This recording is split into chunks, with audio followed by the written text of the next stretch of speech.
Hello students, तो physics का unit test 4 उसके सॉल्यूशंस वो अपन देख लेते हैं बच्चों। अगर अभी भी आपने टेस्ट नहीं दिया हो यूनिट टेस्ट 4 फिजिक्स का, तो इस वीडियो के डिस्क्रिप्शन में लिंक दिए हुए क्वेश्चन पेपर के, वो क्वेश्चन 1 घंटे में आप 45 क्वेश्चंस कर लें। अगर किसी भी क्वेश्चन में कुछ डाउट है या आपने क्वेश्चन कर भी रखा है, तब भी ये वीडियो सॉल्यूशन देखिए, आपको क्वेश्चन आसानी से करने के बहुत अच्छे अच्छे तरीके यहाँ से जानने को मिल सकते हैं।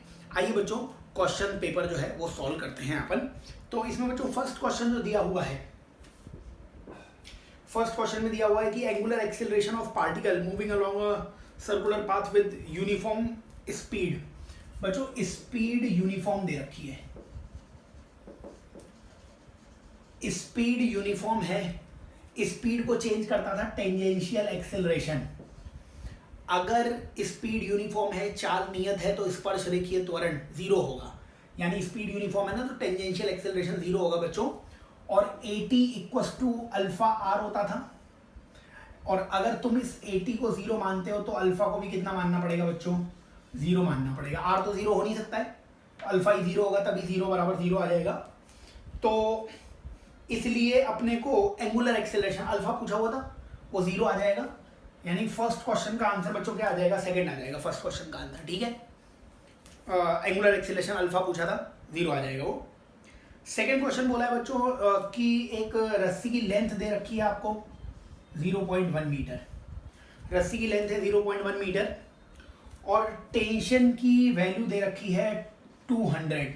ये मैक्सिमम टेंशन दे रखी है। अधिकतम तनाव बल दे रखा है बच्चों 200 न्यूटन के बराबर, है ना।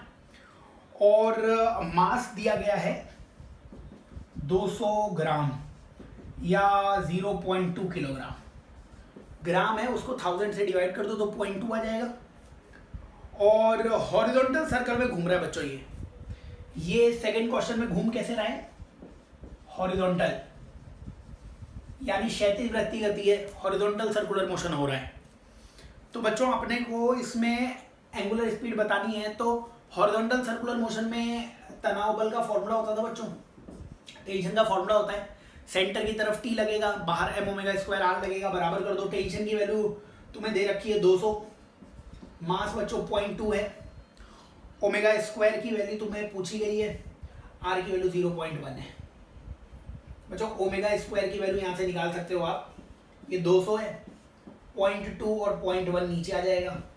ओमेगा स्क्वायर की वैल्यू बच्चों कितनी आ जाएगी? 100 × 100 दिख रही है मेरे को यहाँ से, तो ओमेगा की वैल्यू 100 रेडियन पर सेकंड आ जाएगी। यानी सेकंड क्वेश्चन का आंसर फर्स्ट आ जाएगा बच्चों, सेकंड क्वेश्चन का आंसर फर्स्ट आ जाएगा। ठीक है, सेकंड क्वेश्चन का ये आंसर आ जाएगा। थर्ड क्वेश्चन पे आगे बढ़ते हैं अपन। बच्चों इसको नोट डाउन कर लेना, इसको मैं हटा देता हूँ ताकि अपने को जगह मिल जाए। तो आसान से क्वेश्चन है, बट कंसेप्चुअल क्वेश्चन है, इनको देख लेना कि क्या क्या वैल्यूज दी गई हैं और कैसे इसको सॉल्व करोगे, कैसे आपके आंसर्स आएंगे। चलिए, तो थर्ड क्वेश्चन में बच्चों क्या बोला गया है? थर्ड क्वेश्चन में बोला गया है कि 2 men's with weights in ratio 3:2। बच्चों वेट का रेशियो दिया गया है, W1 और W2 वेट का रेशियो दिया गया है आपको 3/2 और टाइम का रेशियो दिया गया है T1/T2। टाइम का रेशियो दिया गया है 7/4। तो पावर बतानी है आपको, पावर P1/P2। ये वेट दिया गया है, वर्क नहीं दिया गया है, याद रहे ये क्या दिया गया है? वेट दिया गया है। तो बच्चों इस क्वेश्चन में अगर अपन देखें तो अपने को पावर चाहिए। पावर होता है बच्चों work upon time, work upon time. इसी का रेशियो निकालना पड़ेगा फर्स्ट के लिए और सेकंड के लिए, है ना। तो वर्क अपॉन टाइम और divide by work upon time, ये निकालना पड़ेगा फर्स्ट के लिए भी, सेकंड के लिए भी। बच्चों किसी h हाइट तक जाने में वर्क होगा mgh। ठीक है, तो ये बताइए वर्क अपॉन टाइम, वर्क को मैं लिखता mgh और टाइम की वैल्यू t आती। बच्चों हाइट दोनों पर्सन सेम हाइट तक जा रहे हैं, तो ये h हटा सकते हैं। mg को वेट बोलते हैं बच्चों अपन, तो वेट अपॉन टाइम। ये वर्क डन अपॉन टाइम जो है वो किस में बदल जाएगा? वेट अपॉन टाइम में। हाइट सेम है इसलिए ये h हटा रखा है, रेशियो लोगे तो h कैंसिल हो जाएगा। तो P1/P2 का रेशियो किसके बराबर आ जाएगा? Weight upon time. तो वेट अपॉन टाइम फर्स्ट का तो वेट अपॉन टाइम फर्स्ट का, ऐसे ही वेट अपॉन टाइम सेकेंड का, है ना। तो ये वेट अपॉन वेट, तो वेट का रेशियो 3/2 था तो 3/2 लिख लो, अपॉन टाइम का रेशियो कितना था 7/4 तो 7/4 लिख लो। बच्चों ये 2 से इधर ये 2 कैंसिल हुआ, ये 2 ऊपर आ जाएगा, 6/7 दिख रहा है मेरे को ये आंसर। थर्ड क्वेश्चन का थर्ड आंसर आ जाएगा बच्चों 6/7। तो नेक्स्ट फोर्थ क्वेश्चन देखते हैं बच्चों अपन। फोर्थ क्वेश्चन, इसमें आपको पावर निकालनी थी बच्चों। पावर का फॉर्मूला F.V, F.V फॉर्मूला लगा रहे हैं अपन। अब ये F.V फॉर्मूला जो लगाया है अपन ने, इसमें आप अगर पाइप में देखोगे ना तो वेलोसिटी कांस्टेंट दे रखी है 4 मीटर पर सेकेंड। बच्चों जब वेलोसिटी कांस्टेंट होती है तो थ्रस्ट फोर्स लगता है, और थ्रस्ट फोर्स का फॉर्मूला होता है VdM/dt, प्रणोद बल VdM/dt लगेगा, और V से V आ जाएगा बच्चों, ये कितना हो गया V² dM/dt, ये आंसर आया बच्चों। इसको तुम dl से मल्टीप्लाई और dl से डिवाइड कर दो। dl से मल्टीप्लाई डिवाइड करने पे बताओ ये dl और ये dt, ये वेलोसिटी बन जाएगी कि नहीं बन जाएगी, वेग बन जाएगा, मतलब डिस्टेंस अपॉन टाइम, दूरी बटा समय, v बन गया, V² पहले था और v एक और बन गया तो V³ बन गया यहाँ पे, और dm/dl बच्चों ये आंसर आ जाएगा। आपको वेलोसिटी 4 दी हुई थी तो 4³ आ जाएगा बच्चों। dm/dl मास पर यूनिट लेंथ वो 50 दिया हुआ था, तो यहां से आंसर आ जाएगा 3200 वॉट के बराबर, यानी फोर्थ क्वेश्चन का थर्ड आंसर आ जाएगा बच्चों। ठीक है, चलिए फोर्थ क्वेश्चन के आगे फिफ्थ क्वेश्चन में चलते हैं। इसको हटा देता हूं मैं ताकि अपने को जगह मिल जाए, और नेक्स्ट फिफ्थ क्वेश्चन की बात करते हैं अपन। फिफ्थ क्वेश्चन में बच्चों बोला हुआ है कि kinetic energy of body is increase by 4%। Momentum के बारे में बताना है क्या होगा बच्चों। काइनेटिक एनर्जी और मोमेंटम का कोई फॉर्मूला होता होगा। काइनेटिक एनर्जी p²/2 है, तो k प्रोपोर्शनल टू p² कर लेना बच्चों। 5% से कम परसेंटेज चेंज है तो पावर वाला मेथड लगाना, 1 × percentage change in kinetic energy, 2 × percentage change in momentum. Kinetic energy बच्चों +4 क्योंकि इंक्रीज की गई है, तो परसेंटेज चेंज इन मोमेंटम आप 2% बोल सकते हैं। फिफ्थ का फर्स्ट आंसर आ जाएगा बच्चों, फिफ्थ क्वेश्चन का फर्स्ट आंसर आ जाएगा। चलिए फिफ्थ के बाद बच्चों सिक्स्थ क्वेश्चन पे आते हैं अपन। सिक्स्थ क्वेश्चन में पोटेंशियल एनर्जी दी हुई थी आपको 20YZ/X, ये दी हुई थी बच्चों। फोर्स निकालना है अपने को, तो फोर्स का फॉर्मूला अपने को पता होना चाहिए। फोर्स का फॉर्मूला आएगा बच्चों माइनस, अब यहां पे u x y z तीनों पे डिपेंड कर रहा है, तो फॉर्मूला आएगा -∂u/∂x i cap, ∂u/∂y j cap, और ∂u/∂z k कैप। बच्चों ये फोर्स वेक्टर का फॉर्मूला आ जाएगा, कब आएगा जब potential energy x y z तीनों पे डिपेंड करेगी तब। अगर केवल x पे डिपेंड कर रही होती तो आप केवल x के रेस्पेक्ट में डिफरेंशिएशन कर सकते थे, केवल y पे डिपेंड कर रही होती तो केवल दूसरी वाली टर्म आती। अभी सब पे डिपेंड कर रही है, इसलिए पार्शियल डिफरेंशिएशन वो अपने को करना पड़ेगा बच्चों। ठीक है, आओ पार्शियल डिफरेंशिएशन कर देते हैं, आंसर निकाल लेते हैं। तो इसमें ∂u/∂x मतलब केवल x के रेस्पेक्ट में डिफरेंशिएशन करना है, तो 20yz तो 20yz ही रहेगा बच्चों। 1/x का डिफरेंशिएशन होता है -1/x², है ना। 1/x 20yz तो कांस्टेंट रहा, और 1/x का डिफरेंशिएशन कितना होता है, x की पावर -1 का डिफरेंशिएशन कितना होता है, -1 नीचे आएगा, और x की पावर -2 तो नीचे आके यही x² लिख दिया है। ऐसे ही पार्शियल डिफरेंशिएशन आंशिक अवकलन y के सापेक्ष, केवल y का अवकलन करना है तो 20z/x आएगा, केवल y के सापेक्ष, और आंशिक अवकलन z के सापेक्ष कितना आएगा बच्चों, 20y/x आ जाएगा। z के सापेक्ष अवकलन कर दिया आपने, तो ये अगर अवकलन आ गया यहाँ पे रख दोगे आंसर आ जाएगा। तो आंसर क्या आना चाहिए इसमें ऑप्शन अगर आप देखोगे तो सिक्स्थ का सही आंसर बच्चों सेकंड आ जाएगा, सेकंड। ठीक है ना। इसके आगे क्या लगाना पड़ेगा, आई कैप लगाना पड़ेगा, इसके आगे जे कैप लगाना पड़ेगा, इसके आगे के कैप लगाना पड़ेगा। इसको माइनस से मल्टीप्लाई करोगे तो आपको ऑप्शन दिख जाएगा, कौन सा, सेकंड ऑप्शन दिख जाएगा। समझ रहे हो क्या, 20yz/x² आई कैप, अब माइनस से मल्टीप्लाई करोगे तो प्लस हो जाएगा, बाकी दोनों टर्म्स -20z/x -20y/x। तो 6th क्वेश्चन का आंसर सेकंड आ जाएगा बच्चों। ये वैल्यूज लिखने के बाद ये वैल्यूज यहाँ पे लिख देना, 6th क्वेश्चन का आंसर आपको सेकंड दिख जाएगा।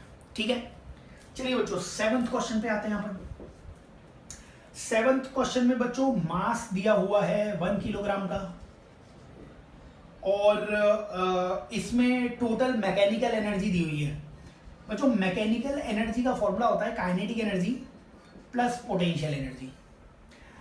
अगर आप इस क्वेश्चन में देखोगे तो मैक्सिमम स्पीड पूछी हुई है बच्चों। स्पीड जब मैक्सिमम होगी जब काइनेटिक एनर्जी मैक्सिमम होगी।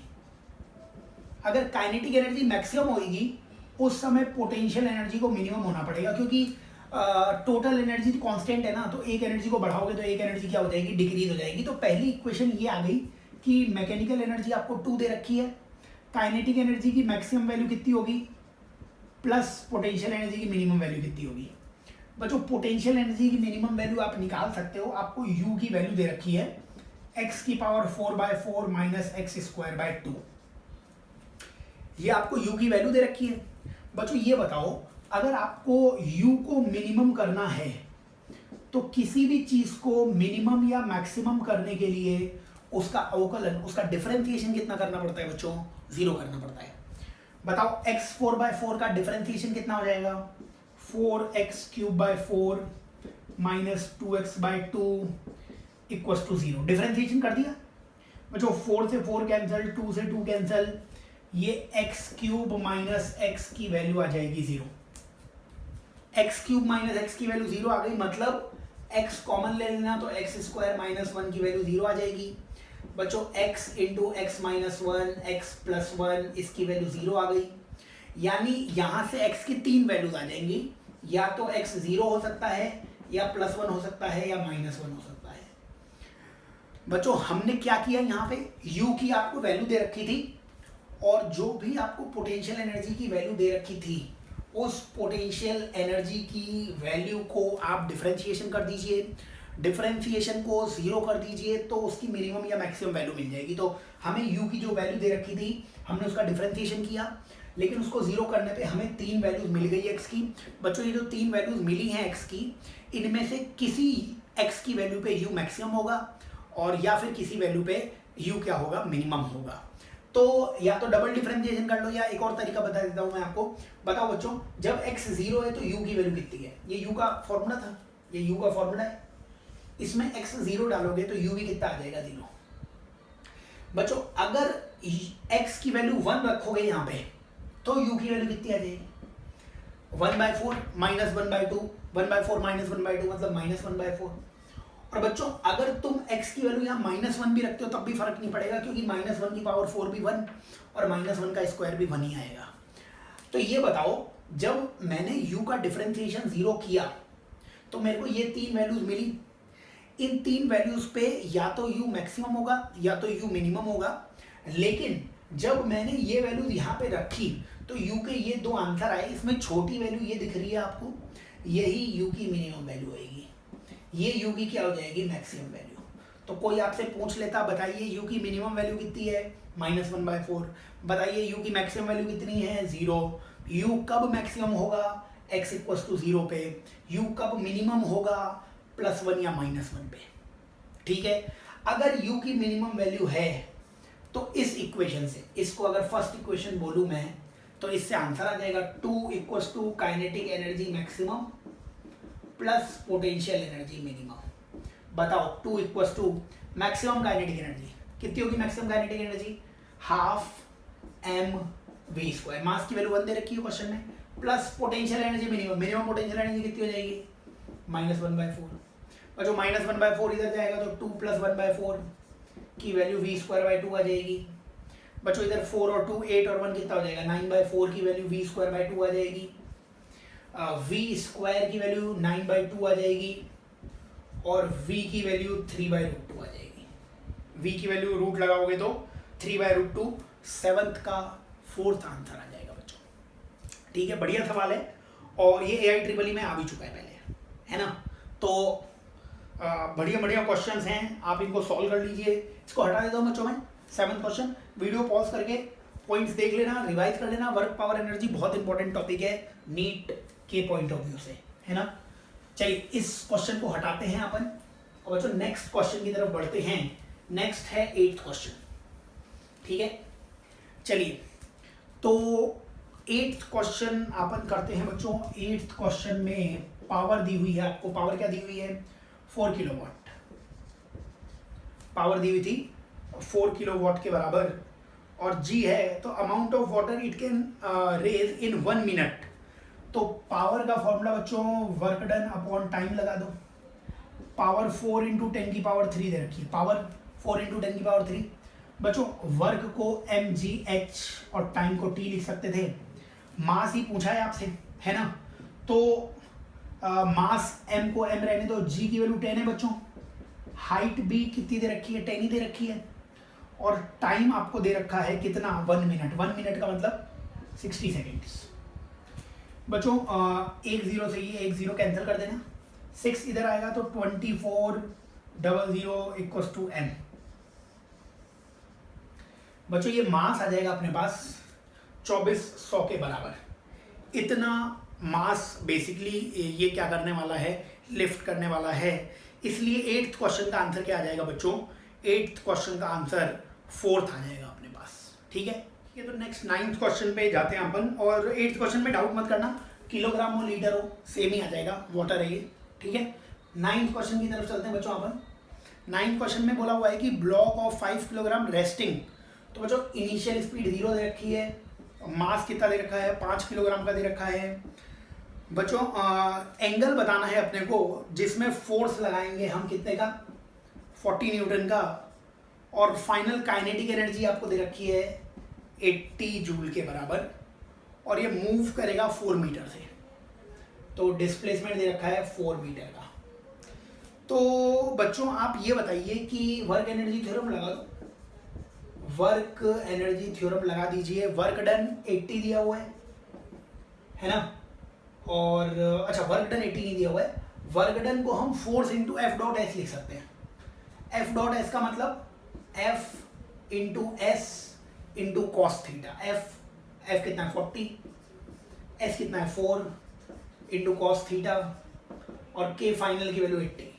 K फाइनल की वैल्यू 80। K इनिशियली तो 0 ही होगा। बच्चों कॉस थीटा की वैल्यू कितनी आ जाएगी? 2/4 आ जाएगी, क्योंकि ये 2 से कैंसिल करेगा और 4 नीचे आ जाएगा। कॉस थीटा की वैल्यू 1/2 आ जाएगी। थीटा आ जाएगा बच्चों 60 डिग्री के बराबर।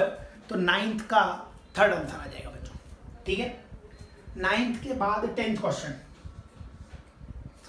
Stopping distance is directly proportional to.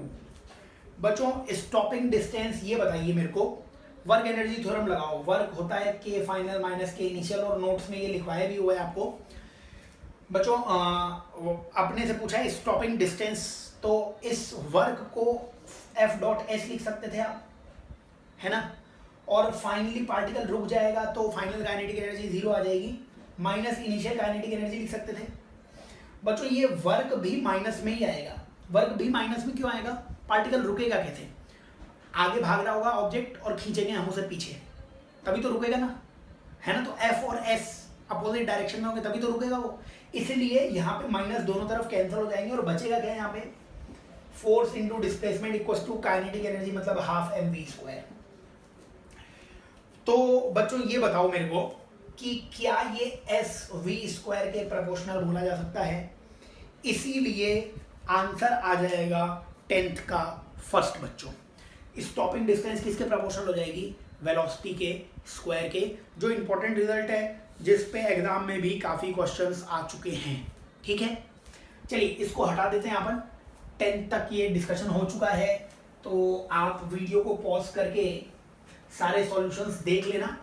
अपन आगे बढ़ते हैं। तो ये जो नेक्स्ट 11th क्वेश्चन की बात करते हैं अपन। 11th क्वेश्चन जो है, 11th क्वेश्चन में A और X का ग्राफ दिया हुआ है बच्चों, है ना। एक्सेलरेशन और पोजीशन का ग्राफ दिया हुआ है बच्चों। इस ग्राफ का एरिया क्या देगा आपको? ग्राफ में दो ही चीजें निकलती हैं, स्टैंडर्ड कर्व तो है नहीं है। तो इस ग्राफ का एरिया देगा बच्चों इंटीग्रेशन ADX। एरिया क्या देगा? Integration ADX। एरिया यही तो होता है। एरिया का मतलब क्या होता है? इंटीग्रेशन y dx, उसको एरिया बोलते हैं मैथ्स में। और एरिया वैसे इसका आप निकाल सकते हो, ट्राइंगल का एरिया कितना है, हाफ। बच्चों बेस 8 दिया हुआ है लेकिन वो 8 सेंटीमीटर में है, इसलिए मीटर में कन्वर्ट कर देना।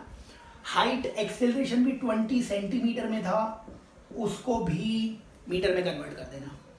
बच्चों ये बताओ, दोनों तरफ आप ये मास से मल्टीप्लाई कर दो, बेसिकली से दोनों तरफ मास से मल्टीप्लाई कर दो। मास से मल्टीप्लाई करने पे फायदा क्या होगा, देखो मास से अगर मैं मल्टीप्लाई करूंगा ना तो ये m इंटू ए इंटू डी एक्स बन जाएगा, और इधर भी मास से मल्टीप्लाई कर दिया तो m/2, और ये 8 इंटू 2 160 इंटू 10 की पावर -4 था।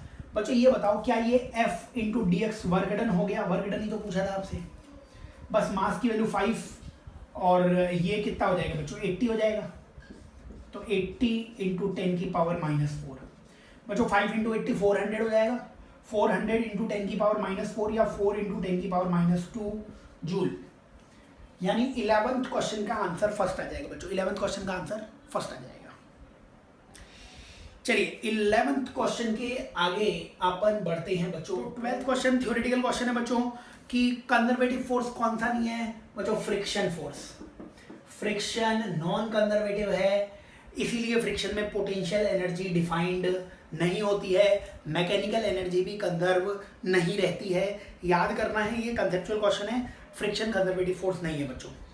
13th क्वेश्चन में बोला हुआ है कि सेम फोर्स, बच्चों फोर्स सेम लगा रहे हैं और स्प्रिंग की पोटेंशियल एनर्जी की बात की गई है, और हमें स्प्रिंग कांस्टेंट के दिया हुआ है। कोई फॉर्मूला बताओ जिसमें बच्चों फोर्स भी आता हो और के भी आता हो, F²/2k। ये पोटेंशियल एनर्जी का फॉर्मूला है स्प्रिंग का। बच्चों F और 2 सेम हो गया तो U K के इनवर्स रेशियो में आ जाएगा, यानी U1/U2 K2/K1 आ जाएगा।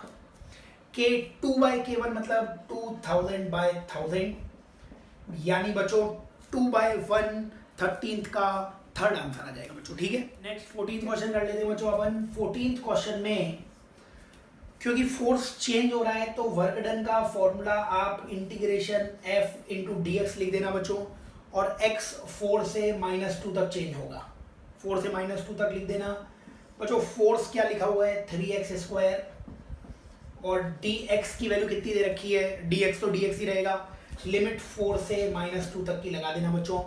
ये बताओ कि इंटीग्रेशन करोगे तो इंटीग्रेशन x² का इंटीग्रेशन x³/3 आएगा, 3 से 3 कैंसिल हो जाता तो ये x³ आ जाता, कहाँ से कहाँ तक, 4 से -2 तक।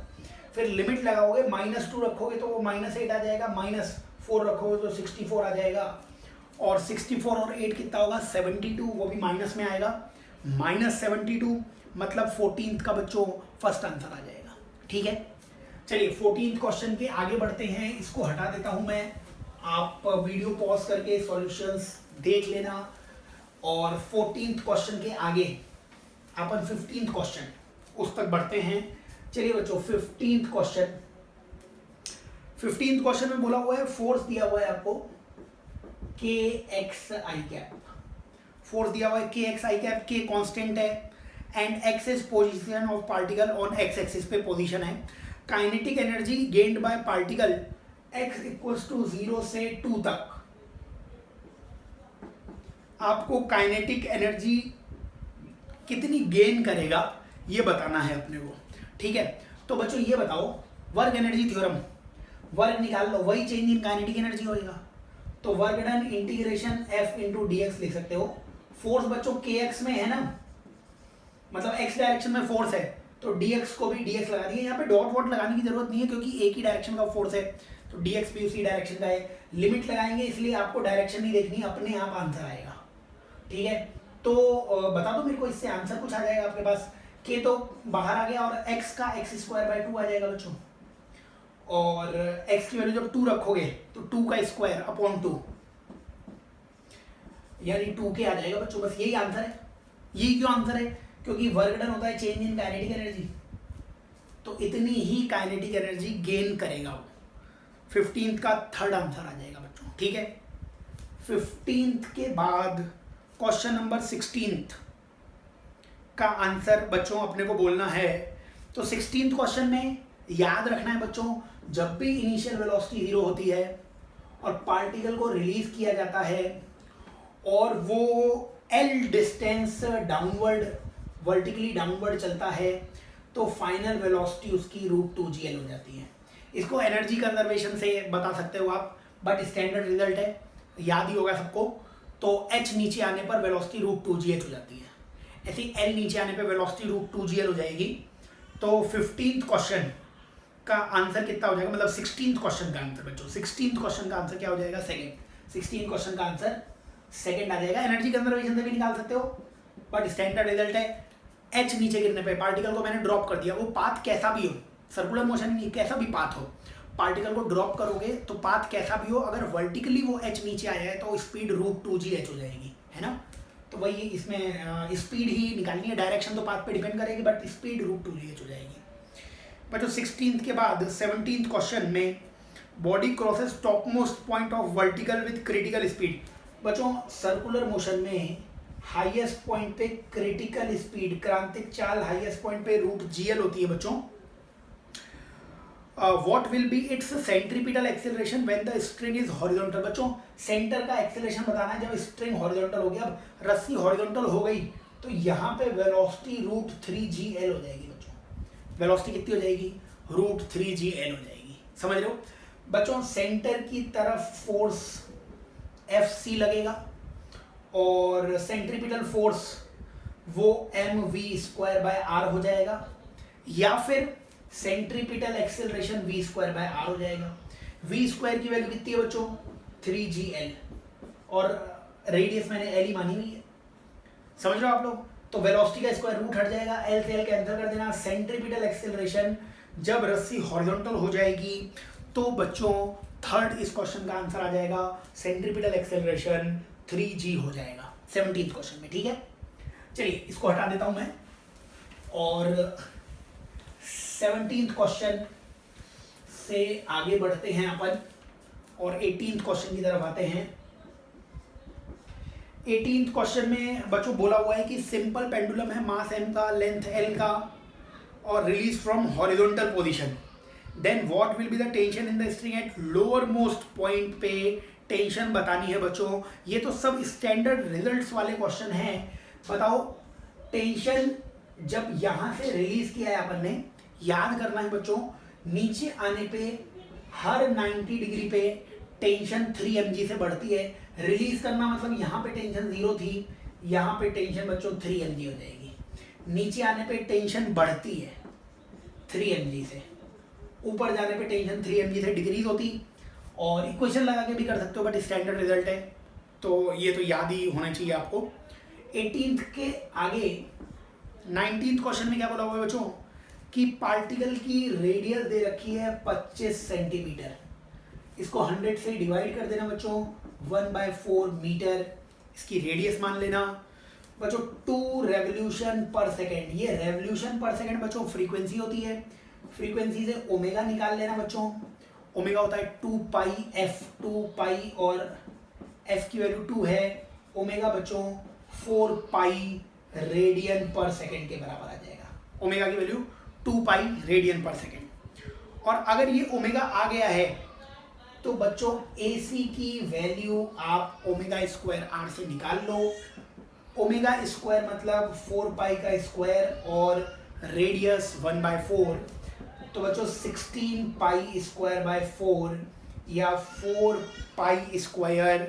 थर्ड इस क्वेश्चन का आंसर आ जाएगा, 19th का आंसर थर्ड आ जाएगा बच्चों। तो नेक्स्ट 20th क्वेश्चन करते हैं बच्चों। 20th क्वेश्चन थ्योरेटिकल क्वेश्चन है और 20 नंबर के क्वेश्चन में ये बोला गया है कि इक्वल एंगल पार्टिकल बनाता है इक्वल टाइम में, है ना। तो ओमेगा का बच्चों फॉर्मूला होता है θ/t, और टाइम भी सेम है ना, सेम टाइम में सेम एंगल बनाया जा रहा है। इसका मतलब ओमेगा क्या हो जाएगा बच्चों, कांस्टेंट हो जाएगा। ओमेगा कांस्टेंट होने का मतलब V = ω/r अगर आप लगाओगे बच्चों तो ये ओमेगा भी कांस्टेंट है, r भी कांस्टेंट है, तो V का मैग्नीट्यूड क्या होगा बच्चों, कांस्टेंट। वेलोसिटी का मैग्नीट्यूड कांस्टेंट होगा, लेकिन सर्कल में अगर पार्टिकल घूमता है बच्चों, तो सर्कल में पार्टिकल जब घूमता है तो सर्कल में पार्टिकल घूमेगा तो वेलोसिटी की डायरेक्शन टेंजेंशियल होगी, इसलिए वेलोसिटी की डायरेक्शन लगातार चेंज होती रहेगी, लेकिन मैग्नीट्यूड उसका चेंज नहीं होगा। इसलिए 20th का बच्चों आंसर थर्ड आ जाएगा, कि मैग्नीट्यूड उसका कांस्टेंट रहेगा, ऐसा कोई ऑप्शन है नहीं, लेकिन थर्ड ऑप्शन में लिखा हुआ है डायरेक्शन चेंज होगी, वो बिल्कुल सही लिखा हुआ है। तो 20th क्वेश्चन का आंसर आ जाएगा कि डायरेक्शन वो लगातार चेंज होती रहेगी। ठीक है बच्चों, तो इसको आप नोट डाउन कर लेना, इसको मैं हटा देता हूँ, वीडियो पॉज करके आप सॉल्यूशन देख लेना इसके। तो ये क्वेश्चन नंबर 20 उसका आंसर आ जाएगा अपने पास। चलिए बच्चों, 20 नंबर के क्वेश्चन के बाद अपन 21 नंबर का क्वेश्चन करते हैं। 21 नंबर के क्वेश्चन में 1 किलोग्राम की बॉल दे रखी है बच्चों, रेडियस दे रखा है, सेंट्रीपिटल फोर्स पूछा हुआ है। तो बच्चों 21 नंबर के क्वेश्चन में सेंट्रीपिटल फोर्स वो mv²/r लगा देना आप। सेंट्रीपिटल फोर्स क्या है, फॉर्मूला है बच्चों, मास दिया हुआ है आपको 1, v² आपको दिया गया है 4 का स्क्वायर, और r की वैल्यू दी हुई है बच्चों 0.8। तो बच्चों 16/0.8 आ जाएगा, पॉइंट हटाओगे इधर 60 आ जाएगा, तो 20 न्यूटन ये आंसर आ जाएगा। 21st का सेकंड आंसर आ जाएगा बच्चों। ठीक है, चलिए 21st के बाद 22nd क्वेश्चन अपन सॉल्व करते हैं बच्चों। 22nd क्वेश्चन में आपको रेशियो निकालना है मैग्नेटिक फ्लक्स डेंसिटी। बच्चों रेशियो निकालना है मैग्नेटिक फ्लक्स डेंसिटी का। बच्चों याद रहे, मैग्नेटिक फ्लक्स डेंसिटी ही मैग्नेटिक फील्ड भी होती है। ये जो मैग्नेटिक फ्लक्स डेंसिटी है, it is also magnetic field. तो ये मैग्नेटिक फील्ड जो है, इसका रेशियो आपको निकालना है। तो बच्चों रिंग के सेंटर पे मैग्नेटिक फील्ड का फॉर्मूला होता कितना है, μ0Ni/2r। μ0Ni/2r ये फॉर्मूला होता है, और इसमें 2 लूप्स दिए गए हैं, इनका रेडियस का रेशियो दिया गया है, और इनके आपको मैग्नेटिक फ्लक्स B का रेशियो दिया गया है। और क्योंकि रिंग दी हुई है ये, है ना, इसमें n वो आपको दिया नहीं गया है, n हटा देना। तो बच्चों B प्रोपोर्शनल आ जाएगा I/R के, यानी B1/B2, I1/I2 और R1/R2। बच्चों B1/B2 आपको दिया गया है 1/3, I1/I2 ये आपको निकालना है बच्चों, और R1/R2 यहाँ पे 1/2 लिखना चाहिए था, 2 ऊपर आ गया है। I1/I2 की वैल्यू 1/6 आ जाएगी बच्चों, यानी 22nd का आंसर आ जाएगा 4th। चलिए 22 क्वेश्चन के बाद 23 क्वेश्चन में बोला गया है कि charge particle enters in uniform magnetic field, it's kinetic energy. बच्चों काइनेटिक एनर्जी कांस्टेंट रहेगी मैग्नेटिक फील्ड में एंटर करने पर। कांस्टेंट इसलिए रहेगी क्योंकि मैग्नेटिक फील्ड केवल डायरेक्शन चेंज करता है बच्चों, मैग्नीट्यूड चेंज नहीं करता है।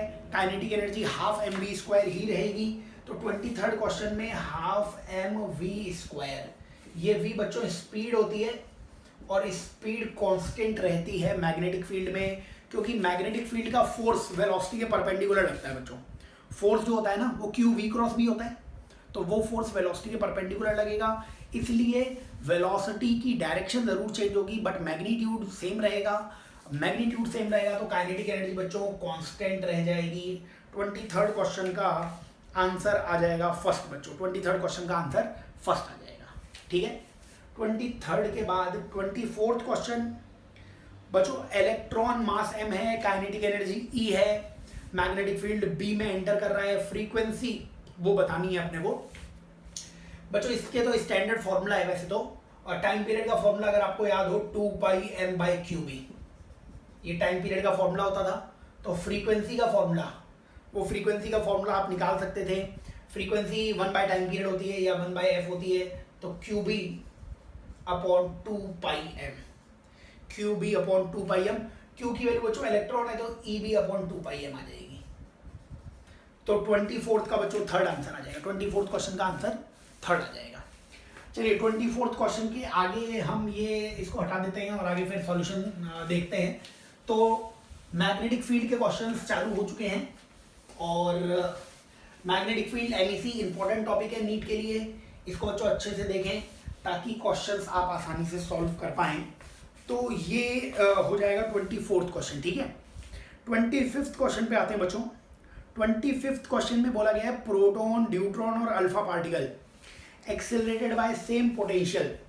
पोटेंशियल इनका सेम है, मैग्नेटिक फील्ड परपेंडिकुलर है, रेडियस का रेशियो निकालना है बच्चों। 25th क्वेश्चन की अगर मैं बात करूं तो 25th क्वेश्चन में बोला क्या गया है आपको, प्रोटॉन न्यूट्रॉन अल्फा पार्टिकल है, इनका पोटेंशियल डिफरेंस सेम है बच्चों। रेडियस का फॉर्मूला होता है mv/qb। जब भी charge particle perpendicular magnetic field में होता है तो ये रेडियस का फॉर्मूला होता है बच्चों। इस रेडियस के फॉर्मूले को आप √2m/qv भी लिख सकते हो, है ना। मोमेंटम को √2m के लिखते और काइनेटिक एनर्जी को q × v लिखा हुआ है बच्चों। ये v पोटेंशियल डिफरेंस है। अब क्वेश्चन में क्या क्या दिया हुआ है आप वो बता दीजिए, तो उस हिसाब से अपन ये क्वेश्चन सॉल्व कर लेंगे। क्वेश्चन में बोला हुआ है कि सेम पोटेंशियल बच्चों, पोटेंशियल सेम है, ये हटा देते हैं अपन। मैग्नेटिक फील्ड सेम है, ये हटा देते हैं अपन। तो रेडियस, अब यहां से रेडियस बच्चों प्रोपोर्शनल किसके आ जाएगा, रूट के अंदर mq/q, ठीक है। तो ये अपने पास रेडियस इसका आ जाएगा, जिसको हम √m/q लिख सकते हैं। तो ये यहां से अपने पास आ जाएगा फॉर्मूला √m/q। अब प्रोटॉन के लिए इसे m और q रहने दो बच्चों। प्रोटॉन के लिए, प्रोटॉन का मास m मान लो, चार्ज q मान लो। ड्यूट्रॉन का बच्चों मास 2m हो जाता है, चार्ज तो उतना ही रहता है। और अल्फा पार्टिकल का बच्चों मास 4 टाइम्स हो जाता है और चार्ज 2 टाइम्स हो जाता है बच्चों। ये mq से mq और nq कैंसिल हो गया, ये 1, ये √2 और ये √2, 4/2 भी कितना हो जाएगा, √2 हो जाएगा। तो 1 √2 मतलब 25th का बच्चों फर्स्ट आंसर आ जाएगा। 25th क्वेश्चन का फर्स्ट आंसर आ जाएगा। नेक्स्ट बच्चों 26th क्वेश्चन करते हैं अपन। तो 26th क्वेश्चन में बोला हुआ है 2 सर्कुलर लूप्स हैं बच्चों, 2 आपको लूप्स दिए हुए हैं, इनकी रेडियस है 0.08 और 0.1 मीटर और 0.08 मीटर। ये 2 आपको लूप्स दिए हुए हैं और सेंटर पर मैग्नेटिक फील्ड 0 है। आउटर लूप में 8 एम्पियर करंट क्लॉकवाइज घूम रहा है। तो बच्चों इनर में करंट बताना है, सेंटर पे मैग्नेटिक फील्ड 0 कैसे होगा बच्चों, जब दोनों के मैग्नेटिक फील्ड की डायरेक्शन अपोजिट होगी। बाहर वाले करंट के कारण मैग्नेटिक फील्ड बच्चों अंदर की तरफ आ रहा है, फिंगर्स को घुमाया क्लॉकवाइज डायरेक्शन में, थंब अंदर की तरफ है, तो इसके कारण मैग्नेटिक फील्ड किधर आ रहा है बच्चों, इनवर्स आ रहा है। इसलिए आपको अंदर वाले जो सर्कल है या रिंग है या लूप है उसमें करंट बच्चों एंटी क्लॉकवाइज मानना पड़ेगा। एंटी क्लॉकवाइज मानेंगे तभी थंब बाहर की तरफ आएगा, मैग्नेटिक फील्ड बाहर की तरफ आएगा और तभी एक दूसरे को कैंसिल कर पाएगा। तो बाहर वाले लूप के कारण मैग्नेटिक फील्ड अंदर आया, अंदर वाले लूप के कारण मैग्नेटिक फील्ड बाहर आया, कैंसिल करके सेंटर पर मैग्नेटिक फील्ड 0 हो जाएगा। बच्चों मैग्नेटिक फील्ड होता कितना है रिंग के कारण, μ0I/2r। तो बस ये वैल्यूज लिख दो। μ0I की वैल्यू बाहर वाले में कितनी है 8, μ0I/2r और अंदर वाले के लिए μ0I/2 और r की वैल्यू 0.08। बच्चों μ0/2 से μ0/2 कैंसिल कर दो, ये इधर मल्टीप्लाई कर दो, 8 × 0.08 = I, डिवीजन में 0.1 भी है, ये मेरे को 6.4 एम्पियर दिख रहा है। यानी 26th का आंसर फर्स्ट आ जाएगा बच्चों। 26th का आंसर क्या आ जाएगा, फर्स्ट आ जाएगा। नेक्स्ट 27 क्वेश्चन देखते हैं बच्चों अपन। 27th क्वेश्चन में बच्चों टॉर्क पूछा हुआ है। तो मैग्नेटिक लूप पे टॉर्क का फॉर्मूला होता था बच्चों m×b के बराबर। m×b की वैल्यू आ जाएगी बच्चों m × b × sin थीटा। बच्चों क्वेश्चन में बोल रखा है कि जो स्क्वायर है ना वो मैग्नेटिक फील्ड के परपेंडिकुलर है। मतलब ये मान लीजिए स्क्वायर होता तो ये क्रॉस में मैग्नेटिक फील्ड आ गया, तो मैग्नेटिक फील्ड अंदर की तरफ है और स्क्वायर इसके क्या है, परपेंडिकुलर है बच्चों, ठीक है। लेकिन ये जो m वेक्टर होता है इसकी डायरेक्शन एरिया के अलोंग होती है बच्चों। एरिया इस लूप के परपेंडिकुलर आएगा, तो एरिया वेक्टर भी बच्चों आपको किधर मानना पड़ेगा, क्रॉस में ही मानना पड़ेगा। अगर एरिया आप क्रॉस में मानते हो बच्चों तो इस m और b के बीच का एंगल 0 डिग्री आ जाएगा, साइन 0 की वैल्यू 0 हो जाएगी, टॉर्क का आंसर भी 0 आ जाएगा। समझ रहे हो? तो एंगल m और b के बीच का एंगल देखना आना चाहिए था, इसीलिए 27th का आंसर आ जाएगा फर्स्ट बच्चों। 28th question 28 question, universal property. बच्चों यूनिवर्सल प्रॉपर्टी होती है डायामैग्नेटिज्म। डायामैग्नेटिज्म को यूनिवर्सल प्रॉपर्टी बोला जाता है। क्यों बोला जाता है बच्चों? डायामैग्नेटिज्म ना लेंथ लॉ के कारण आता है। लेंथ लॉ के कारण आप किसी भी मैग्नेटिक मटेरियल को एक्सटर्नल मैग्नेटाइजिंग फील्ड में जब रखते हो तो लेंथ लॉ के कारण वो क्या करता है, इसका अपोज करने लगता है। तो डायमैग्नेटिक प्रॉपर्टी सब में होती है, लेकिन वो कितनी कम होती है कितनी ज़्यादा होती है इसके हिसाब से अलग अलग मटेरियल बन जाते हैं, बट डायमैग्नेटिक प्रॉपर्टी सब में होती है। तो यूनिवर्सल प्रॉपर्टी डायमैग्नेटिज्म ही है। 28 का बच्चों फर्स्ट आंसर आ जाएगा। ठीक है, चलिए इसके बाद हम आते हैं क्वेश्चन नंबर 29 पे। 29 क्वेश्चन में बोला गया बच्चों, charge particle moves in circular path in uniform magnetic speed if its speed is doubled. तो टाइम पीरियड बच्चों, टाइम पीरियड का फॉर्मूला 2πm/qb होता है। टाइम पीरियड स्पीड पे डिपेंड नहीं करता है, तो टाइम पीरियड कांस्टेंट ही रहेगा। 29 का थर्ड आंसर आ जाएगा। टाइम पीरियड स्पीड पे डिपेंड ही नहीं करता है। 29 का आंसर थर्ड आ जाएगा बच्चों। ठीक है, 29 के आगे question number 30, magnetic dipole of current loop is independent of. बच्चों मैग्नेटिक डायपोल जो लूप का होता है उसका फॉर्मूला होता है I × N × A, area vector. तो इसमें नंबर ऑफ टर्न्स भी आते हैं बच्चों, इसमें एरिया भी आता है, इसमें करंट भी आता है। तो पहले तीनों ऑप्शन तो सही है, मैग्नेटिक फील्ड नहीं आता है। 30 नंबर के क्वेश्चन का आंसर फोर्थ आ जाएगा बच्चों कि मैग्नेटिक फील्ड पे ये मैग्नेटिक डायपोल मोमेंट डिपेंड नहीं करेगा। ठीक है, तो 30 नंबर के क्वेश्चन का आंसर फोर्थ आ जाएगा। इसको हटा देते हैं और आगे के सॉल्यूशंस देखते हैं यहाँ पर। चलिए बच्चों, ये हटाने के बाद इसमें अपन बढ़ते हैं क्वेश्चन नंबर 31 पे बच्चों। तो 31 क्वेश्चन में आपको क्या बोला गया है, closed loop carrying a current I lies in XY plane. The loop will experience net force if it is placed in region occupied by uniform magnetic field. तो एक क्लोज्ड लूप है बच्चों, ठीक है, और क्लोज्ड लूप है, ध्यान देने की बात है, क्लोज्ड लूप दिया गया है। और क्लोज्ड लूप के बारे में बोला गया है I है, the loop will experience net force, और इसे यूनिफॉर्म मैग्नेटिक फील्ड में रखा हुआ है बच्चों। यूनिफॉर्म मैग्नेटिक, ये सब क्वेश्चन है बोला हुआ है, क्लोज लूप है, यूनिफॉर्म मैग्नेटिक फील्ड है। अब हम कहाँ पे रखें लूप को बच्चों? फोर्स का फॉर्मूला IL×B आता था, यूनिफॉर्म मैग्नेटिक फील्ड में फोर्स IL×B आता था। L बच्चों डिस्प्लेसमेंट होता है, और क्लोज लूप का डिस्प्लेसमेंट 0 होगा, इसलिए क्लोज लूप पे फोर्स हमेशा 0 होगा। इसलिए 31 क्वेश्चन का आंसर फोर्थ आ जाएगा बच्चों। आप कहीं पर भी लूप को रख दें, फोर्स एक्सपीरियंस नहीं कर सकता वो, जब तक कि फील्ड यूनिफॉर्म है। यूनिफॉर्म फील्ड बोला हुआ है ना, तो यूनिफॉर्म फील्ड में फोर्स वो एक्सपीरियंस नहीं कर पाएगा बच्चों। ठीक है, तो नेक्स्ट 32 क्वेश्चन देखते हैं बच्चों अपन। 32 क्वेश्चन में रेडियस पूछा हुआ है। रेडियस का फॉर्मूला mv/qb होगा बच्चों। mv momentum upon qb। Question ने मोमेंटम सेम दे रखा है, मैग्नेटिक फील्ड सेम दे रखा है। रेडियस बच्चों चार्ज के इन्वर्स रेशियो में आ जाएगा, तो रेडियस प्रोटॉन का और रेडियस अल्फा का, वो अल्फा का चार्ज बच्चों 2 और प्रोटॉन का चार्ज 1, तो 2:1 मतलब 32 का थर्ड आंसर आ जाएगा बच्चों। 32 क्वेश्चन का आंसर क्या आ जाएगा? थर्ड आ जाएगा। 33 क्वेश्चन दिया हुआ है। 33 क्वेश्चन में बच्चों वर्क पूछा हुआ है।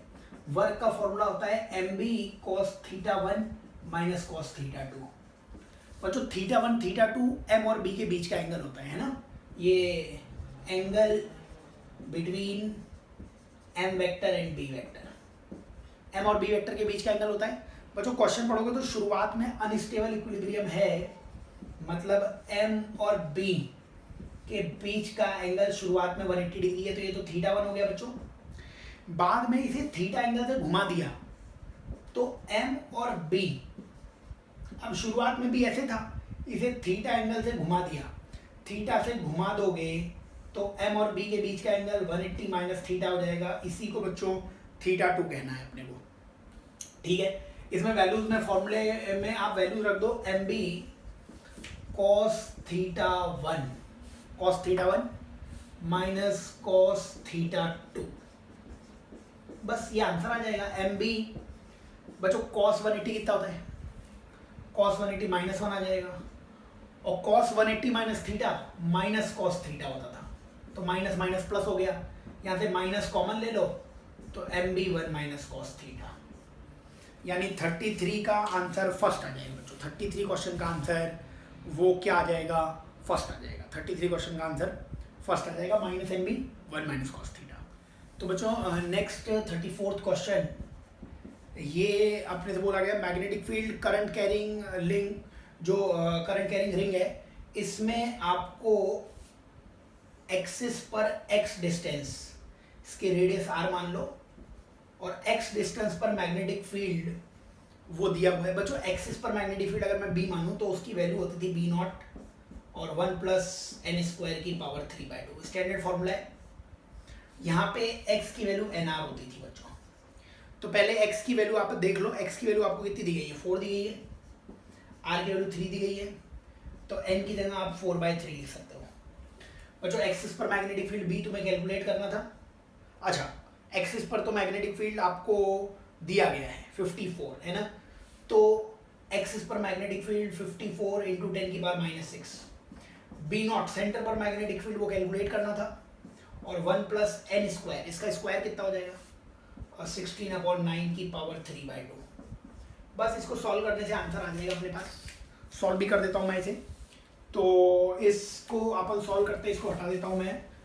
तो क्वेश्चंस थोड़े से फॉर्मूलेज आते होंगे अपने को, और ये तो स्टैंडर्ड फॉर्मूलेज है, तो मैग्नेटिक फील्ड के क्वेश्चन आसानी से कर लोगे बच्चों आप, ठीक है। चलिए अपन इसको सॉल्व कर लेते हैं। तो बाकी क्या रह गया इधर, 54 माइक्रो में ही आंसर आ जाएगा। चलो 54 micro equals to B naught, और ये बच्चों एलसीएम लोगे तो 25/9 की पावर 3/2, तो बी नॉट रहेगा, और 25/9 को आप क्या लिख सकते थे, 5/3 का स्क्वायर लिख सकते थे बच्चों, उसकी पावर 3/2, 2 से 2 कैंसिल हो जाएगा, ये 54 म्यू के बराबर आ जाएगा, तो 54 की वैल्यू आ जाएगी बी नॉट अपॉन 5/3 का क्यूब, 5/3 का क्यूब। बस बी नॉट का आंसर आ जाएगा 54 इंटू 5 का क्यूब अपॉन 3 का क्यूब। बच्चों 3 का क्यूब 27 ये 2 बार आएगा, 125 इंटू 2 250 माइक्रो, ये इसका आंसर आ जाएगा, यानी कि 34th का फर्स्ट आंसर आ जाएगा बच्चों, ठीक है। चलिए 34th क्वेश्चन के आगे 35 क्वेश्चन करते हैं अपन, इसको भी हटा देता हूँ मैं। फॉर्मूले बेस्ड ही क्वेश्चंस हैं, और फॉर्मूले याद होंगे तो आंसर आ जाएगा। 35 क्वेश्चन देखते हैं बच्चों अपन। 35 क्वेश्चन भी सेम फॉर्मूले का है। मैग्नेटिक फील्ड एक्सिस पर बच्चों कितनी आती है, सेंटर पर मैग्नेटिक फील्ड, और 1 प्लस एन स्क्वायर की पावर 3/2। बच्चों क्वेश्चन ने बोल रखा है कि x डिस्टेंस पे magnetic field 1/8 at the centre, मतलब सेंटर पर अगर बी नॉट मानते हो तो x डिस्टेंस पे बी नॉट बाई 8 हो गई है, 1 प्लस एन स्क्वायर की पावर 3/2। बच्चों बी नॉट से बी नॉट कैंसिल कर लेना, ये 2 क्यूब को 1 प्लस एन स्क्वायर की पावर 3/2 कर लेना, है ना। 8 को 2 का क्यूब कर दिया, ये क्यूब से क्यूब कैंसिल हुआ, स्क्वायर करोगे तो 4 equals to 1 plus n square आ जाएगा। एन स्क्वायर की वैल्यू 3 आ जाएगी, या एन की वैल्यू √3 आ जाएगी बच्चों। एन की वैल्यू यहाँ से √3 आ जाएगी, एक्स की वैल्यू nr होती है बच्चों, √3r, यानी कि √3r आंसर आ जाएगा थर्ड। 35th का आंसर थर्ड आ जाएगा बच्चों। चलिए 35 के बाद क्वेश्चन नंबर 36 की बात करते हैं बच्चों अपन। 36 में magnetic field at the centre निकालना है। Magnetic field at the centre बच्चों म्यू नॉट I/2r होता है। करंट की वैल्यू Q/T होती थी, Q को तुम E लिख लेना और 1/2 को F लिख लेना, तो म्यू नॉट और I की जगह E इंटू F/2r, यानी कि 36 का सेकंड आंसर आ जाएगा बच्चों, ठीक है। सिंपल फॉर्मूले हैं, यूज करो, आंसर आ जाएगा। 37th क्वेश्चन बच्चों square loop of side A carries current I, magnetic field at the centre of the loop. बच्चों स्क्वायर है तो इसके लिए जगह चाहिए, इसको मैं हटा देता हूँ और फिर सॉल्व कर लेते हैं इसे अपन। स्क्वायर लूप है, सेंटर पर मैग्नेटिक फील्ड, उसकी कैलकुलेशन करनी पड़ेगी अपने को कि सेंटर पर मैग्नेटिक फील्ड कितना होगा। तो क्वेश्चन नंबर 37 में बच्चों ये एक स्क्वायर है और स्क्वायर की साइड ए है, सेंटर पर मैग्नेटिक फील्ड पूछा गया है बच्चों। सेंटर पर magnetic field 4 times magnetic field due to single wire.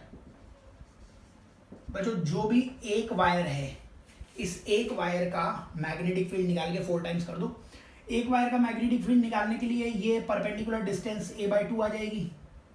बच्चों इस एंड को कनेक्ट करोगे तो ये एंगल भी 45 डिग्री और इस एंड को कनेक्ट करोगे तो ये एंगल भी 45 डिग्री आ जाएगा।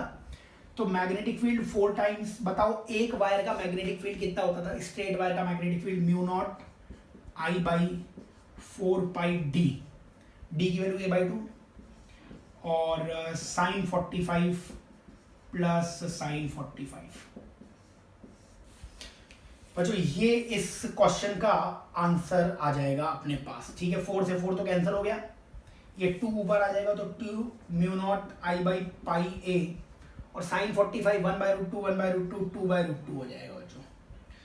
तो ये आंसर आ जाएगा 4/√2 μ0 I/πa, 4/√2 μ0 I/πa और √2 से मल्टीप्लाई, √2 से डिवाइड कर दोगे तो ये फर्स्ट ऑप्शन बन जाएगा। 37 का फर्स्ट आंसर आ जाएगा, जो है ना। √2 और √2 2 हो जाएगा, 2 और ऊपर 4 है तो 2 ही बाकी रह जाएगा। 37 का सेकेंड आंसर आ जाएगा।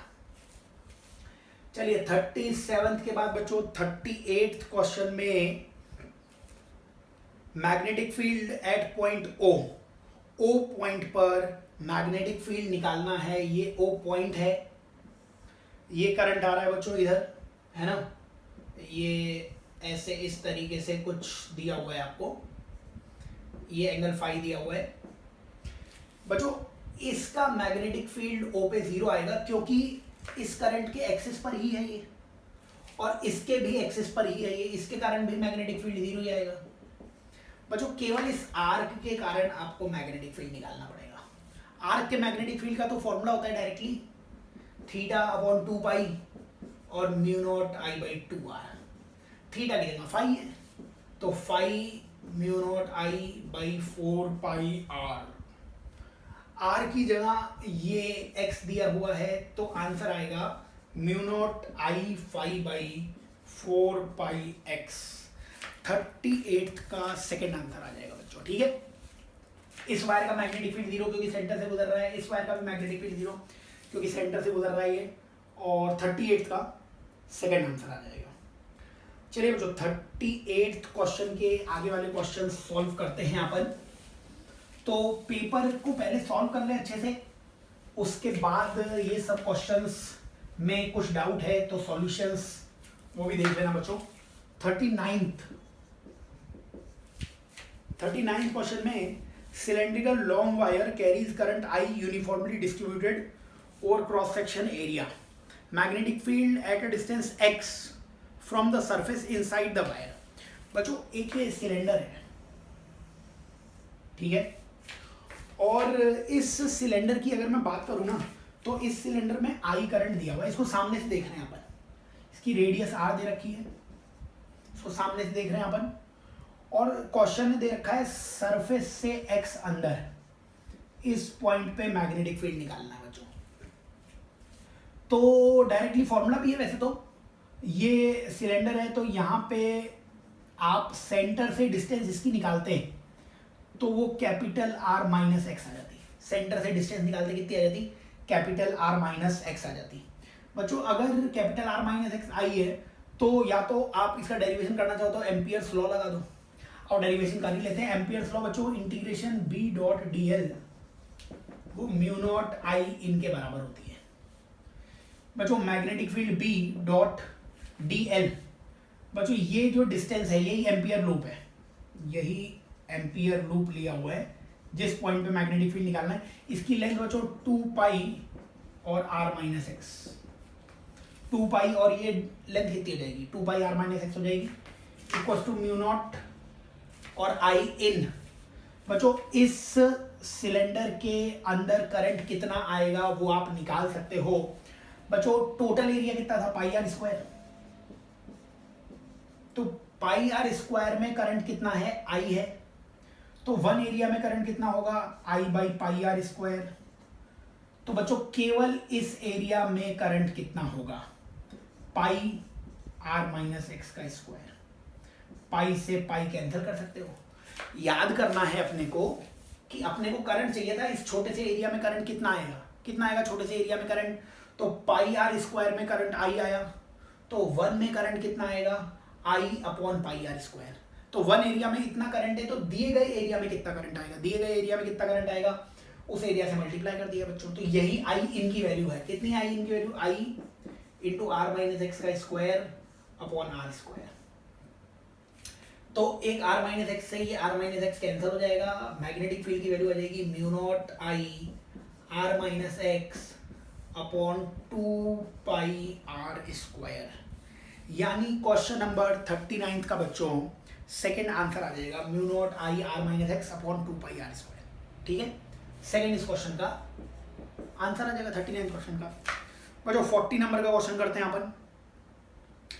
40 नंबर के क्वेश्चन में magnitude of force experience by straight wire A B पे फोर्स पूछा गया है। ये करंट कितना है बच्चों, I2 दिया गया है, ये एक आपको करंट I1 दिया गया है। बच्चों ये डिस्टेंस A दी गई है, ये डिस्टेंस 2A दी गई है। तो इसमें आप एलिमेंट लेना पड़ेगा क्योंकि मैग्नेटिक फील्ड चेंज हो रहा है बच्चों। फोर्स का फॉर्मूला ILB होता है, लेकिन इस इनफाइनाइट वायर है ये, इससे तुम जैसे जैसे आगे जाओगे मैग्नेटिक फील्ड चेंज होता रहेगा। तो यहां से x डिस्टेंस पे जाके हमने dx का एक एलिमेंट ले लिया बच्चों। एलिमेंट पे फोर्स लगेगा dF। एलिमेंट पे फोर्स कितना लगेगा बच्चों, एलिमेंट पे फोर्स लगेगा dF और फोर्स का आप फॉर्मूला बता दो कितना हो जाएगा। फोर्स होता है ILB, I कितना आएगा I1 इंटू लेंथ कितना आएगा dx, और मैग्नेटिक फील्ड इस I2 के कारण magnetic field mu naught I by 4 pi D sine theta 1 plus sine theta 2, वो टोटल फॉर्मूला होता था। इनफाइनाइट वायर के कारण साइन थीटा और साइन थीटा को आप जब साइन 90 और साइन 90 रखोगे तो इनफाइनाइट वायर का मैग्नेटिक फील्ड बन जाता है बच्चों mu naught I by 2 pi D की वैल्यू यहाँ पे x है बच्चों। ठीक है, तो बस ये फॉर्मूला आ जाएगा, दोनों तरफ इंटीग्रेशन कर दो, आंसर आ जाएगा x a से 2a तक। बच्चों सबसे पहले आप यहाँ पे एलिमेंट लोगे तो x की वैल्यू a होगी, लास्ट में यहाँ पे एलिमेंट लोगे तो x की वैल्यू 2a होगी। बच्चों यही आंसर है mu naught I1 I2 upon 2 पाई dx अपॉन x मतलब log 1 अपॉन x का इंटीग्रेशन log ही आएगा, तो log a minus log b करोगे log 2 बच जाएगा। 40 नंबर का क्वेश्चन का आंसर सेकंड आ जाएगा बच्चों। ठीक है, इंटीग्रेशन करना था और कुछ नहीं करना था, एलिमेंट लिया हुआ है, बढ़िया सवाल है, सॉल्व करोगे तो ये इस क्वेश्चन का आंसर आ जाएगा। चलिए क्वेश्चन नंबर 40 हो चुका है बच्चों, इसके आगे बढ़ते हैं अपन और इसके आगे अपन नेक्स्ट 41 नंबर का क्वेश्चन वो देख लेते हैं। तो 41 नंबर के क्वेश्चन में बोला गया है कि लूप, बच्चों ऐसा कोई लूप दिया हुआ है, ये डॉट में मैग्नेटिक फील्ड है बच्चों, फोर्स होता है IL क्रॉस B।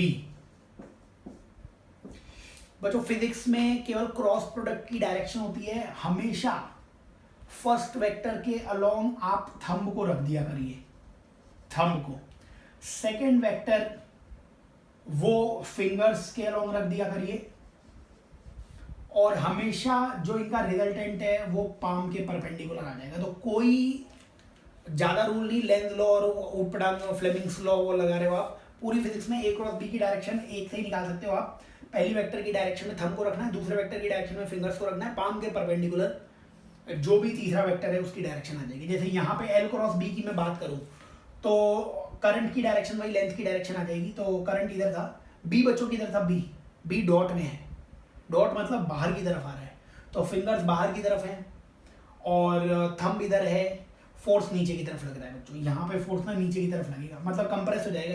तो वो यहाँ पे अगर देखते हैं आप, यहाँ पे करंट नीचे आ रहा था, करंट नीचे आता इधर, डॉट में बाहर की तरफ फिंगर्स हैं, तो फोर्स वापस से अंदर की तरफ लग जाता, तो फोर्स यहाँ भी अंदर की तरफ, हर पॉइंट पे फोर्स अंदर की तरफ आ जाएगा। तो 41 क्वेश्चन में सेकंड आंसर आ जाएगा बच्चों। ये क्या करेगी, कॉन्ट्रैक्ट कर जाएगी, ये संकुचित हो जाएगी 41 क्वेश्चन में। चलिए 41 के बाद 42 क्वेश्चन की बारी आती है बच्चों। 42 क्वेश्चन में which of the following particle will experience maximum magnetic force. जब इनकी सेम वेलोसिटी होगी बच्चों, फोर्स होता है क्यू वी क्रॉस बी के बराबर। तो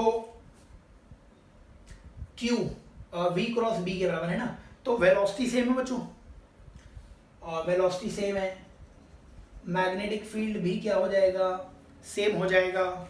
इसलिए 42 क्वेश्चन का आंसर थर्ड आ जाएगा बच्चों। सबसे ज्यादा चार्ज किसके पास होगा, O2 प्लस के पास होगा। न्यूट्रॉन के पास तो चार्ज ही नहीं होगा, इलेक्ट्रॉन और प्रोटॉन का चार्ज तो बहुत कम ही होता है, सेम ही होता है ना। O2 प्लस का चार्ज सबसे ज्यादा होगा, इसीलिए इस पे मैग्नेटिक फोर्स मैक्सिमम लगेगा। 42 का थर्ड आंसर बिल्कुल सही आ जाएगा। चलिए 42 के आगे 43 क्वेश्चन देख लेते हैं अपन। 43 क्वेश्चन में बच्चों magnetic susceptibility of paramagnetic substance दे रखी है, एक्स की वैल्यू दे रखी है आपको 3 × 10⁻⁻⁴, ठीक है। और मैग्नेटाइजिंग फील्ड एच होता है, एच की वैल्यू दे रखी है बच्चों 2 × 10⁻⁴। इंटेंसिटी ऑफ मैग्नेटाइजेशन पूछा गया बच्चों आपसे, इंटेंसिटी ऑफ मैग्नेटाइजेशन कितना होगा बच्चों, आई की वैल्यू x × h के बराबर होती है, फॉर्मूला होता है और नोट्स में आपको बहुत अच्छी तरीके से समझाया हुआ है। तो आई की वैल्यू x × h 3 × 10⁻⁻⁴ और 2 × 10⁻⁴, आई की वैल्यू बच्चों आ जाएगी 6 एम्पियर पर मीटर। 43 का थर्ड आंसर आ जाएगा बच्चों, ठीक है। चलिए 43 के बाद 44 question, radius of helical path पूछी गई है बच्चों। रेडियस का फॉर्मूला होता है mv/qb। बस याद रहे ये velocity perpendicular to magnetic field होनी चाहिए। तो क्वेश्चन पढ़ लेते हैं हम एक बार। आपको बोला गया है कि मैग्नेटिक फील्ड 1 का है, इज एक्टिंग एट 60 डिग्री, है ना। तो मैग्नेटिक फील्ड 1 माइक्रो टेस्ला का दिया हुआ है, is acting at 60 degree along 2 axis y axis. तो क्वेश्चन ने बोला गया था कि वेलोसिटी 200 है और वेलोसिटी y में दी गई है, लेकिन मैग्नेटिक फील्ड बच्चों वो y से 60 डिग्री पर है। तो बच्चों ये बताओ, इस 200 का इधर एक कंपोनेंट निकालते तो 200 sin 60 आ जाता, और यही वेलोसिटी मैग्नेटिक फील्ड के क्या है, परपेंडिकुलर है बच्चों। अब आंसर आ जाएगा आपके पास। आप रेडियस में m मास, तो प्रोटॉन का मास हो जाता, प्रोटॉन का मास 1.67 10⁻⁻27 बच्चों। v की जगह लिख देते 200 और √3/2 sin 60 √3/2 अपॉन q × b बच्चों। q की वैल्यू, चार्ज की वैल्यू आ जाती 1.6 × 10⁻⁻19 और b की वैल्यू बच्चों कितनी दी गई थी अपने को 10⁻⁻6। तो ये सॉल्व करोगे तो 44th का आपको आंसर केवल थर्ड ही दिख जाएगा। देखो यहां से ना ये √3 आंसर आ जाएगा मीटर में, थर्ड इस क्वेश्चन का आंसर आ जाएगा। ये 1.6 से 1.6 कैंसिल हो जाएगा, ये 2 से 2 कैंसिल हो जाएगा, केवल √3 बाकी रहेगा, 10 की पावर्स भी सारी कैंसिल हो जाएंगी, है ना। -27 था तो 25 रह गया, और ये भी कैंसिल हो गया तो √3 बाकी रह गया। √3 मीटर इस क्वेश्चन का आंसर आ जाएगा बच्चों। लास्ट क्वेश्चन नंबर 45 क्वेश्चन में बोला गया है बच्चों कि acceleration of an electron at a certain moment वो दिया गया है। तो x की वैल्यू बच्चों ये बताओ, फोर्स का फॉर्मूला होता है Q V क्रॉस B। बच्चों फोर्स हमेशा परपेंडिकुलर होता है मैग्नेटिक फोर्स, हमेशा मैग्नेटिक फील्ड के, मतलब मैग्नेटिक फील्ड हमेशा फोर्स किधर लगाता है, पार्टिकल पे परपेंडिकुलर, क्योंकि V क्रॉस B वो V के भी परपेंडिकुलर होता है, B के भी परपेंडिकुलर होता है। तो ये मैग्नेटिक फील्ड और ये मैग्नेटिक फोर्स एक दूसरे के परपेंडिकुलर होगा। अगर ये परपेंडिकुलर हैं तो इनका डॉट प्रोडक्ट भी बच्चों क्या होना चाहिए, जीरो। फोर्स लिखो या फोर्स की जगह एक्सेलरेशन लिखो, बात एक ही है, क्योंकि फोर्स को मास इंटू एक्सेलरेशन लिखते हैं, मास दूसरी तरफ जाके जीरो हो जाता। इसलिए बच्चों a डॉट b जीरो कर दो। डॉट मतलब i के नंबर को i के नंबर से मल्टीप्लाई करना बच्चों। तो i का नंबर b में 2 दे रखा है और a में x दे रखा है। j से j को मल्टीप्लाई करना 3 आ जाएगा और k से k को मल्टीप्लाई करना -6 आ जाएगा। तो 2x की वैल्यू बच्चों 3 के बराबर आ जाएगी, -6 प्लस 3 यानी +3 इधर आ जाए, और x की वैल्यू 1.5 आ जाएगी बच्चों। 1.5 यानी 45 का 4th आंसर आ जाएगा। ठीक है, तो ये डिस्कशन कंप्लीट होता है यूनिट टेस्ट 4 का। बच्चों फिजिक्स, केमिस्ट्री, बॉटनी, जूलॉजी सबके ही टेस्ट आपको यूट्यूब पे दिख जाएंगे। वो टेस्ट, यूनिट टेस्ट दीजिए और फिर फुल कोर्स टेस्ट भी आएंगे, वो भी दीजिए, ढंग से पढ़िए। चैनल को ज़्यादा से ज़्यादा शेयर कीजिए, फ्री एजुकेशन है, तो आप ज़्यादा से ज़्यादा लोगों को बताइए कि ये चैनल है जहाँ पे सब चीज़ें फ्री में अवेलेबल हैं, और आप इस चैनल को ज़्यादा से ज़्यादा शेयर कीजिए। दूसरी बात बच्चों ये है कि MEC का ना मैंने रिवीजन लेक्चर डाल रखा है, वो आप रिवीजन लेक्चर देख लीजिए, जिससे कि आपको MEC सॉल्व करने में आसानी हो जाए। बेस्ट ऑफ लक बच्चों, पढ़ते रहिए, आगे बढ़िए।